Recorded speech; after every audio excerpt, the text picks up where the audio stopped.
அப்படிதான் நீங்க இதை அணுகணும். படிக்கிறது எப்படி அணுகுனா, இது முதல் பிரிவு, இது இரண்டாவது பிரிவு, இது மூன்றாவது பிரிவு, இப்படிதான் இந்த படிவத்தை அணுகணும். இந்த முதல் பிரிவுன்றது எல்லோருக்குமே பொதுவானது. முதல் பிரிவில் என்ன கேட்குறேன்னா, பிறந்த தேதி. ஆதார் எண் வந்து விருப்பப்படுறவங்க எடுக்கலாம், அது ஒரு சட்டப்பூர்வமான நிலை இருக்குது, அதை பற்றி. அப்புறம் கைபேசி எண், தந்தை அல்லது பாதுகாவலரின் பெயர், தந்தை பாதுகாவலர் வாக்காளரின் புகைப்பட அடையாள அட்டை எண், தாயாரின் பெயர், தாயாரின் வாக்காளர் புகைப்பட அடையாள அட்டை எண் இருப்பில் இருந்ததுன்னா தான். துணைவியாரின் பெயர், அதாவது இதில் வந்து தந்தைன்றது மஸ்ட்டு, தந்தையோ பாதுகாவலர் கணவராக இருக்கலாம், அதில் வந்து பாதுகாவலர் அது மஸ்ட்டு, மீதியெல்லாம் வந்து ஆப்ஷனல். அப்போ இதை ஃபில் பண்ணிட்ட பிறகு இந்த ரெண்டு பாக்ஸ், இது ஒரு பாக்ஸ், இது ஒரு பாக்ஸ். இந்த பாக்ஸ் யாருக்கு, இந்த பாக்ஸ் யாருக்குன்னா, இந்த பாக்ஸ் வந்து கடைசியாக எஸ்ஐஆர் நடைபெற்ற 2002 வந்து நாம் ஓட்டு போட்டிருந்தோம்னா, நம்ம வந்து 2002 தேர்தலில் வாக்களித்திருந்தோம் என்று சொன்னால், இந்த 2002 வாக்களிக்கும் பொழுது அன்றைக்கு இருந்த நிலை தொடர்பான கேள்விகள். அப்போ அதில் வந்து என்னன்னா, வாக்காளரின் பெயர், வாக்காளரின் புகைப்பட அடையாள அட்டை, அது அப்போ அந்த அந்த ஓட்டுநர் ஐடியோட நம்பர். அதில் வந்து அப்பா பெயரோ அல்லது வந்து கணவர் பெயரோ, அது என்ன உறவு முறை, எந்த மாவட்டம், அது தமிழ்நாடு தான் மாநிலம், சட்டமன்ற தொகுதியின் பெயர். இப்போ இதை எப்படி வந்து கண்டுபிடிப்பீங்க? சொன்னீங்க இது எப்படி சொல்லுங்க, நீங்க சொன்னீங்களா? Very good. இந்த லிங்க் சொல்லிட்டீங்க நீங்க பேரும். Very good. இது எப்படி இதில் ஃபில் பண்ணுறதுக்கு என்ன பண்ணணும் சொன்னீங்களா? ஆமாம், இதை எப்படி கண்டுபிடிக்கிறது? இப்போ என் பேர் இருக்கு, 2002 இந்த டீட்டெயில்ஸ் எனக்கு வேணும், எப்படி எடுத்துக்கணும்? வாக்காளர் பட்டியல் இல்லாமல் பட்டியல் அவங்க வச்சிருப்பாங்க. ஒரு லிங்க் இருக்கு, இதில் போட்டுருக்காங்க. ஆமாம், அதோ இருக்கு பாருங்க, votersECI.gov. அது வந்து என்னன்னா,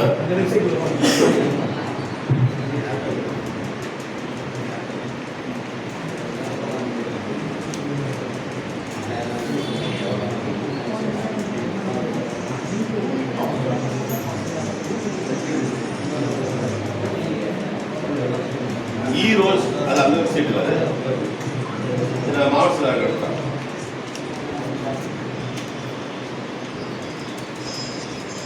இந்த வெப்சைட்ல வந்து அப்படியே பேசலாம்.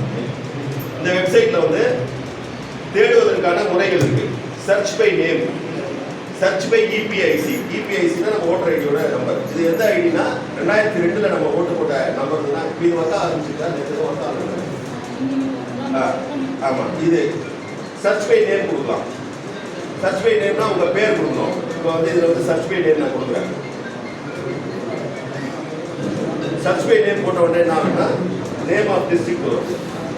நேம் ஆஃப் டிஸ்ட்ரிக்ட் வந்து நான் வந்து என்கிட்ட சென்னையில் வந்து ஓட்டு போட்டுருக்கேன், சென்னை. நேம் ஆஃப் கான்ஸ்டியூன்சி, இப்போ 2002 வந்து நான் ஓட்டு போட்ட தொகுதி கட்டமன்ற தொகுதி சைதாப்பேட்டை.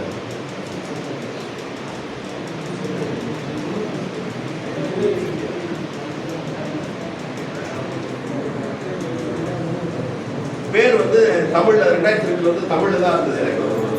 அதனால பேரை வந்து நம்ம தமிழ்ல தான் அடிக்கணும். தமிழ்ல அடிக்கிறது வந்து ஆங்கிலத்தில் அடிச்சுட்டு ஸ்பேஸ் எடுத்துனீங்கன்னா வந்துடும். ஆமா, அப்ப எந்த தொகுதி இருக்குது? ஏன்னா மறுவரையில வந்து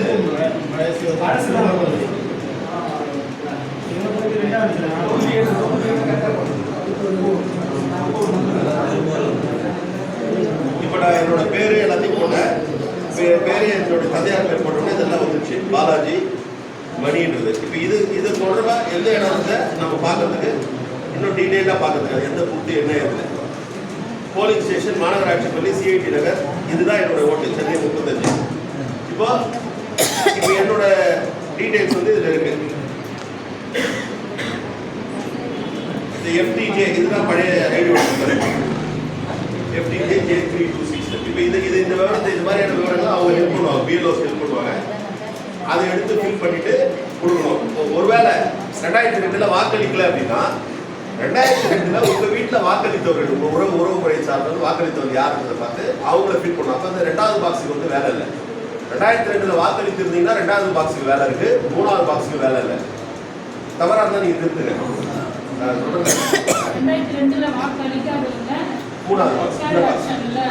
அதுதான் சொல்றேன். இப்போ நான் 2002 ஓட்டு போட்டிருந்தேன், அதனால எனக்கு இந்த பாக்ஸ் தான். இந்த பாக்ஸ் எனக்கு தேவையில்லை. 2002 நான் ஓட்டு போனதால இந்த பாக்ஸ் தேவையில்லை. புதிய வாக்காளர் புதிய வாக்காளர் வந்து 6 அதாவது புதிய வாக்காளர் அவங்க போன தேர்தலில் ஓட்டு போட்டிருப்பாங்க. நல்லா புரிஞ்சுக்க.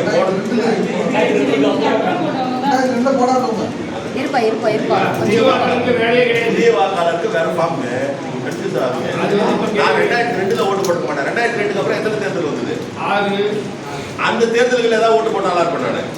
ஸ்பெஷல் ரிவிஷனுக்கு அப்புறம் இது ஸ்பெஷல் ரிவிஷன் இன்டென்சிவ் ரிவிஷனுக்கு அப்புறம் நான் ஓட்டு போட்டாலும் இருப்பேன்.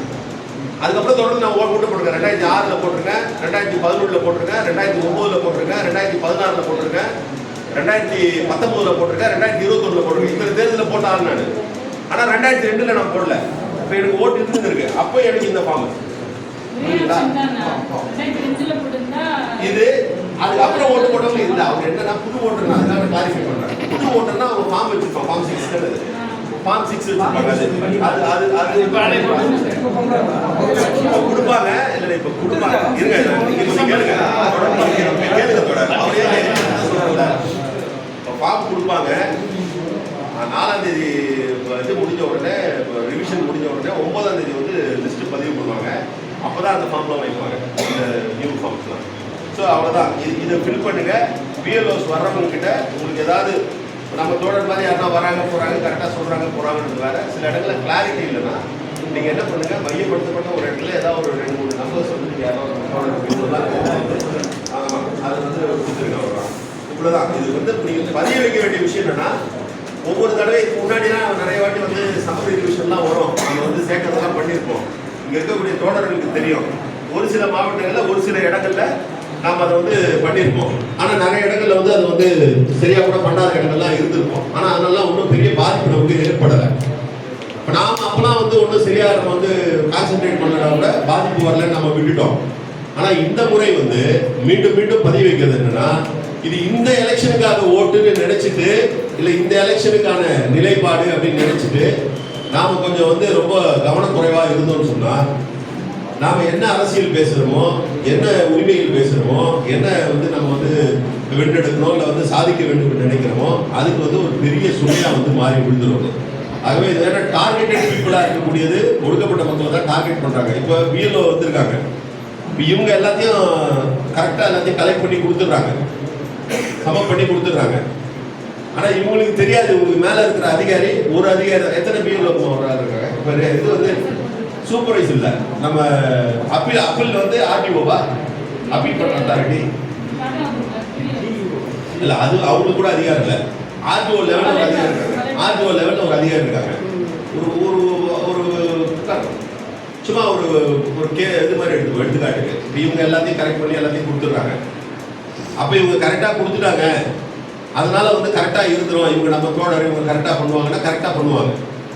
நம்ம ஓட்டெல்லாம் பாதுகாப்பாக இருக்குன்னு நினைச்சிங்கன்னா அங்கேயும் நம்ம தவறு பண்ணுறோம் இருக்கும். ஏன்னா இந்த மாதிரி கலெக்ட் பண்ணி வரவங்க எல்லாத்தையும் எடுத்துகிட்டு வந்து ஒரு டேபிளில் வைக்கிறாங்க.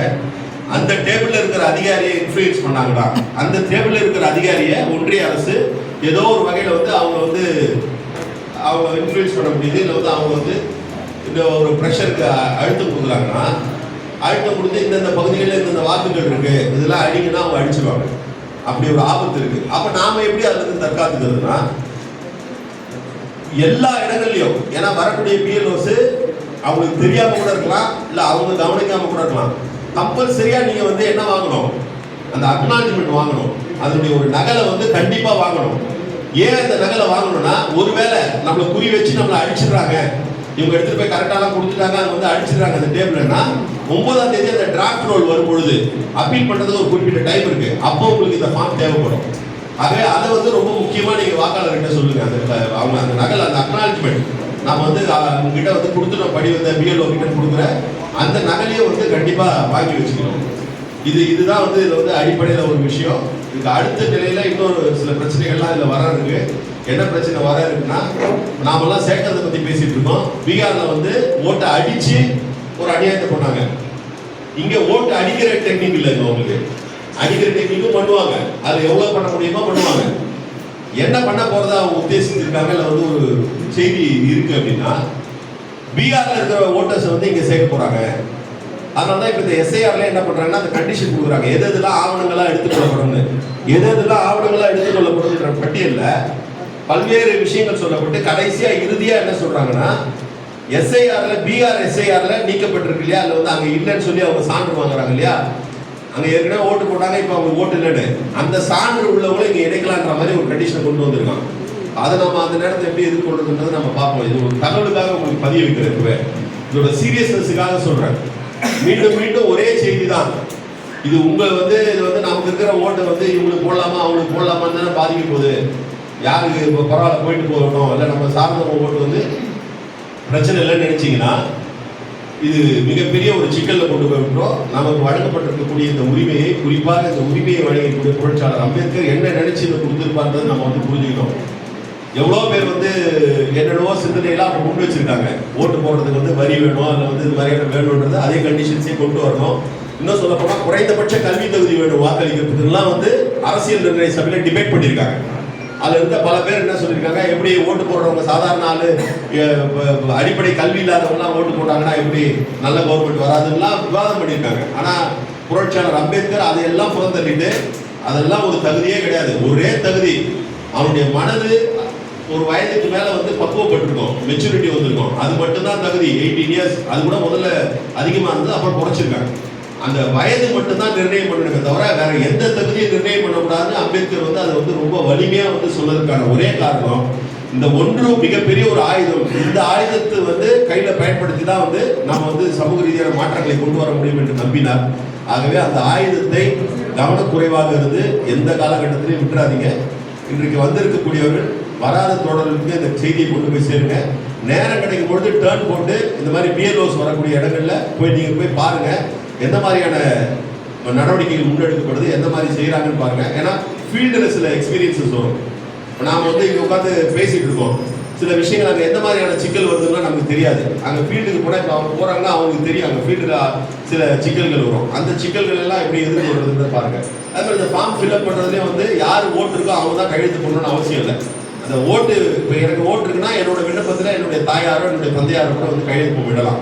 அதனால நீங்கள் அது சில பேர் நினச்சிட்டு இருப்பாங்க, ஐயோ ஓட்டு ஃபார்ம் பிஎல் கொடுத்தாங்கன்னா நான் போய் கையெழுத்து போடணுமே நினைப்பாங்க. அந்த மாதிரியான சூழல்லாம் இல்லை. ஆக ஏற்கனவே அவங்க சொல்லியிருப்பாங்கன்னு நினைக்கிறாங்க அது தொடர்பெல்லாம்.